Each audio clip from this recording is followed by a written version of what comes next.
داستان ایمان فروشوں کی قسط نمبر 333۔ صلیبیوں کا نہ صرف حملہ ناکام رہا بلکہ انہیں کمر توڑ شکست ہوئی۔ جانی اور مالی نقصان کے علاوہ سب سے بڑا نقصان تو یہ تھا کہ ان کا رینالٹ جیسا جنگجو بادشاہ قیدی ہو گیا تھا۔ نور الدین زنگی کے لیے یہ بڑا ہی قیمتی قیدی تھا۔ اس کی رہائی کے لیے وہ صلیبیوں سے بڑی ہی کڑی شرائط منوانا چاہتا تھا، مگر زندگی نے وفا نہ کی۔ 2 ماہ بعد زنگی فوت ہو گیا۔ اس کے اعلیٰ حکام اور سالاروں نے زنگی کے 11 سالہ بیٹے الملک الصالح کو سلطنت کی گدی پر بٹھا دیا، کیونکہ اسے وہ اپنا کٹھ پتلی بنا کر منمانی کرنا چاہتے تھے۔ انہوں نے سلطان صلاح الدین ایوبی کے خلاف محاذ قائم کر لیا اور اسے شکست دینے کے لیے صلیبیوں کے ساتھ دوستی کر لی۔ اس دوستی کا انہوں نے پہلا معاوضہ یہ دیا کہ رینالٹ جیسے قیمتی قیدی کو غیر مشروط طور پر رہا کر دیا اور اس کے ساتھ دوسرے تمام قیدیوں کو بھی رہا کر دیا۔ وہیں سے سلطان ایوبی کی مسلسل معرکہ آرائی اپنے پیر استاد اور عزیز دوست نور الدین زنگی کے بیٹے سے شروع ہو گئی۔ دوسرے امراء خلافت سے آزاد ہو گئے اور سب نے سلطان ایوبی کے خلاف متحدہ محاذ قائم کر لیا تھا۔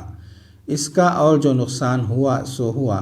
ایک نقصان اب سامنے آیا کہ رینالٹ جسے ان غدار مسلمانوں نے خیر سگالی کے طور پر یا صلیبیوں کی دوستی حاصل کرنے کے لیے رہا کر دیا تھا، وہ ایک جنگی قوت بن کر سلطان ایوبی کے خلاف نہیں بلکہ عالم اسلام کو تہہ تیغ کرنے کے لیے فیصلہ کن حملے کے لیے آ رہا تھا۔ الملک الصالح نے رینالٹ کے ساتھ جو جنگی قیدی رہا کیے تھے وہ بھی اسلام کے لیے بہت بڑا خطرہ بن کر آ رہے تھے۔ رینالٹ اپنی شکست اور ذلت کا انتقام بھی لینا چاہتا تھا۔ صلیبیوں کی اس کانفرنس میں اس نے اس تجویز کی مخالفت کی کہ تمام صلیبی افواج مشترکہ کمان کے تحت ہوں۔ اس مخالفت کی سب سے بڑی وجہ یہ تھی کہ وہ آزاد ہو کر اپنے عزائم کے مطابق جنگ لڑنے کا ارادہ کیے ہوئے تھا۔ صلیبیوں میں یہ کمزوری تھی کہ وہ متحد نہیں ہوتے تھے، ایک دوسرے کی مدد کرتے تھے، لیکن ہر ایک کے دل میں یہ ہوتا تھا کہ وہ زیادہ سے زیادہ علاقے فتح کر کے ان کا بادشاہ بن جائے۔ متعدد مورخین نے لکھا ہے کہ صلیبیوں کی اس کمزوری نے دنیا عرب میں نقصان پہنچایا اور وہ اتنی زیادہ اور اتنی برتر جنگی طاقت کے باوجود نمایاں کامیابی حاصل نہ کر سکے۔ مورخین لکھتے ہیں کہ سلطان ایوبی کی صفوں میں غدار نہ ہوتے تو وہ صلیبیوں کو دنیا عرب سے بے دخل کر کے یورپ کے لیے خطرہ بن جاتا۔ اگر آپ صلاح الدین ایوبی کو شکست دینا چاہتے ہیں تو ہم سب اپنی اپنی فوج کو مشترکہ کمان کے سپرد کر دیتے ہیں، ریمانڈ نے کہا، ورنہ ہم بکھر کر ناکام بھی ہو سکتے ہیں۔ یہ ضروری نہیں کہ حملے کی قیادت رینالٹ کی فوج کرے، یہ فیصلہ مشترکہ کمان کو کرنا چاہیے۔ میں آپ سے الگ نہیں ہوں گا، رینالٹ نے کہا، لیکن میں کسی مشترکہ کمان کا پابند نہیں رہوں گا۔ مجھے اپنی شکست کا انتقام لینا ہے۔ نور الدین زنگی تو مر چکا ہے، میں صلاح الدین ایوبی کو اسی طرح قید میں آپ سب کے سامنے لاؤں گا جس طرح زنگی مجھے قید کر کے دمشق لے گیا تھا، ورنہ تاریخ ہمیشہ مجھ پر لعنت بھیجتی رہے گی۔ میں آپ سب سے پوچھتا ہوں کہ جس وقت زنگی نے مجھ پر شب خون مار کر میرے دستوں کو بکھیر دیا اور ان سے ہتھیار ڈلوا لیے تھے، اس وقت آپ میں سے کس نے زنگی پر جوابی حملہ کیا تھا؟ کون میری مدد کو پہنچا تھا؟ کوئی نہیں۔ اب مجھے پابند نہ کریں۔ میں نے اسی روز کے لیے فوج کو تیار کیا تھا۔ میرے انتقام کا دن آ گیا ہے۔ میری فوج آپ کی کسی بھی فوج کی راہ میں حائل نہیں ہوگی۔ جسے بھی میری مدد کی ضرورت ہوگی اسے خطرہ مول لے کر بھی مدد دوں گا، لیکن میں آپ سب سے درخواست کرتا ہوں کہ مجھے پابند نہ کریں۔ نہیں کریں گے، بالڈون نے کہا۔ ہماری آج کی کانفرنس ابتدائی بات چیت تک محدود رہے گی۔ اس میں ہم نے برق رفتار اور طوفانی قسم کے حملے کا فیصلہ کر لیا ہے۔ اب 2-4 دن ہم سب فرداً سوچ لیں۔ ہم میں سے جو بھی غیر حاضر ہیں انہیں بھی بلا لیں اور ایک دن مقرر کر کے حملے کا پلان تیار کر لیں۔ ہماری فوجیں تیار ہیں۔ اس دوران ہرمن اپنے شعبہ جاسوسی کو اتنا زیادہ سرگرم کر دے کہ زمین کی تہوں میں سے بھی صلاح الدین ایوبی کے جاسوسوں کو نکال کر قید کر دے اور یہاں کے مسلمانوں پر کڑی نظر رکھے۔ ہر مسلمان گھرانے اور ہر مسلمان فرد کی روزمرہ حرکات کو بھی دیکھے۔ ہماری افواج کا اجتماع یہیں شروع ہو گیا ہے۔ جسے چھپایا نہیں جا سکتا۔ یہ انتظام ہرمن کو کرنا ہے کہ کوئی آدمی یا عورت اس جگہ سے باہر جائے تو یہ یقین کر لیا جائے کہ وہ جاسوس نہیں۔ ایسا ہی ہوگا، ہرمن نے کہا۔ یہاں سے کوئی پرندہ بھی باہر نہیں جائے گا۔ پہلے سنایا جا چکا ہے کہ اس کانفرنس میں شراب پلانے والے خادموں کے نگراں اور انچارج 2 آدمی تھے جو صلیبیوں کی کانفرنسوں اور دعوتوں وغیرہ میں بڑی دلکش وردی میں حاضر رہتے تھے۔ یہ قابل اعتماد آدمی تھے۔ انہیں گہری چھان بین کے بعد ملازم رکھا گیا تھا، مگر یہ دونوں سلطان صلاح الدین ایوبی کے جاسوس تھے۔ اس سے اندازہ ہوتا ہے کہ وہ کس قدر ہوشیار اور ذہین تھے، ورنہ ہرمن جیسے استاد جاسوس اور سراغ رساں کی نظروں اور عقل کو دھوکہ دینا ممکن نہیں تھا۔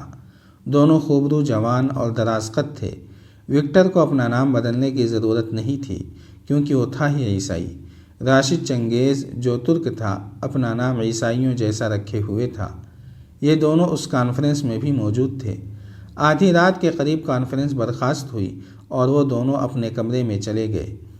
ہم دونوں میں سے کوئی بھی نوکری سے غیر حاضر نہیں ہو سکتا، وکٹر نے کہا۔ یہ خبر کسی اور کے ذریعے قاہرہ بھیجنی پڑے گی۔ ایسا کون ہو سکتا ہے؟ امام سے بات کریں گے، راشد چنگیز نے کہا۔ وہی بہتر جانتا ہے کہ کون سا آدمی بہتر ہے۔ قاہرہ تک تیز رفتاری سے پہنچنے کے لیے کسی خاص آدمی کی ضرورت ہوگی، مگر ان کا پورا منصوبہ معلوم ہو جائے تو قاہرہ کو اطلاع دیں گے۔ ادھوری اطلاع پر سلطان ایوبی کوئی غلط چال نہ چل بیٹھے۔ امام کو اتنی سی اطلاع دینا تو ضروری ہے کہ صلیبی بہت بڑے حملے کا فیصلہ کر چکے ہیں، وکٹر نے کہا، تاکہ سلطان اپنی فوج کو تیار کر سکے اور اپنے نقصانات جلدی جلدی پوری کر لے۔ اور سنو، اس نے چنگیز سے کہا، جس وقت یہ لوگ حملے کی باتیں کر رہے تھے تو میں نے تمہیں دیکھا تھا۔ تم شراب کا پیالہ ریمانڈ کے آگے رکھتے رکھتے رک گئے تھے اور صاف پتہ چلتا تھا کہ تم ان کی باتیں غور سے سن رہے ہو۔ میں نے تمہارا چہرہ دیکھا تھا، اس پر مجھے نمایاں چمک نظر آئی تھی۔ میں جانتا ہوں کہ اتنا قیمتی راز مل جانے سے ہیجان اور خوشی کی کیفیت پیدا ہو جاتی ہے، لیکن تمہیں یہ نہیں بھولنا چاہیے کہ ہرمن بھی وہیں موجود ہوتا ہے۔ ہرمن علی بن سفیان کے پائے کا جاسوس ہے۔ میں نے تمہیں دیکھ کر فوراً ہرمن کی طرف دیکھا تھا۔ مجھے شک ہوتا ہے جیسے وہ تمہیں دیکھ رہا تھا۔ محتاط رہو میرے بھائی، ہم دشمن کے پیٹ میں زندگی بسر کر رہے ہیں۔ ہرمن کے لیے ہم اجنبی نہیں، راشد چنگیز نے کہا۔ ہمارے متعلق وہ شکوک رفع کر چکا ہے، اب ڈرنے کی ضرورت نہیں۔ ڈرنے کی نہیں، محتاط ہونے کی ضرورت ہے، وکٹر نے کہا۔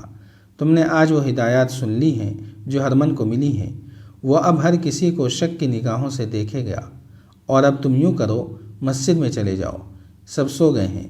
امام کو بتا آؤ کہ آج صلیبیوں نے کیا فیصلہ کیا ہے۔ اگر قاہرہ کو کوئی جانے والا ہو تو اس فیصلے کی اطلاع علی بن سفیان کو دے دے، اور اگر ادھر سے کوئی آئے تو ہم سے ملے بغیر واپس نہ جائے۔ شہر کی ایک مسجد کا امام سلطان ایوبی کے لیے جاسوسی کرتا تھا۔ یہ مسجد جاسوسی کا خفیہ اڈہ بنی ہوئی تھی۔ مسلمان جاسوس مسجد میں جا کر امام کو خبریں پہنچاتے اور اس سے ہدایات لیتے تھے۔ وکٹر کبھی مسجد میں نہیں گیا تھا۔ وہ کہا کرتا تھا کہ اسے نماز نہیں آتی اور مسجد کے آداب سے بھی واقف نہیں، اس لیے اسے ڈر تھا کہ مسجد میں کوئی ایسا مسلمان اسے پکڑوا دے گا جو صلیبیوں کا جاسوس ہوگا۔ یہ غلط بھی نہیں تھا۔ صلیبیوں کے مخبروں میں مسلمان بھی تھے جو مسجدوں میں جانے والے نمازیوں پر بھی نظر رکھتے اور ان کی باتیں غور سے سنتے تھے۔ وہ اکثر مسلمانوں کو گرفتار کراتے رہتے تھے۔ راشد چنگیز نے چونکہ اپنے آپ کو عیسائی ظاہر کر رکھا تھا، اس لیے وہ دن کے دوران مسجد میں نہیں جاتا تھا۔ صلیبی کمانڈروں وغیرہ کی شبینہ دعوتوں سے فارغ ہو کر اگر ضرورت پڑے تو آدھی رات کے بعد امام کے گھر جاتا تھا جو مسجد کے بالکل ساتھ ملا ہوا تھا۔ اس کا ایک دروازہ مسجد کی صحن میں کھلتا تھا۔ جاری ہے۔ اگر آپ کو یہ قسط وار سلسلہ پسند آ رہا ہے تو لائک، شیئر اور کمنٹ کے ذریعے ہماری حوصلہ افزائی کریں۔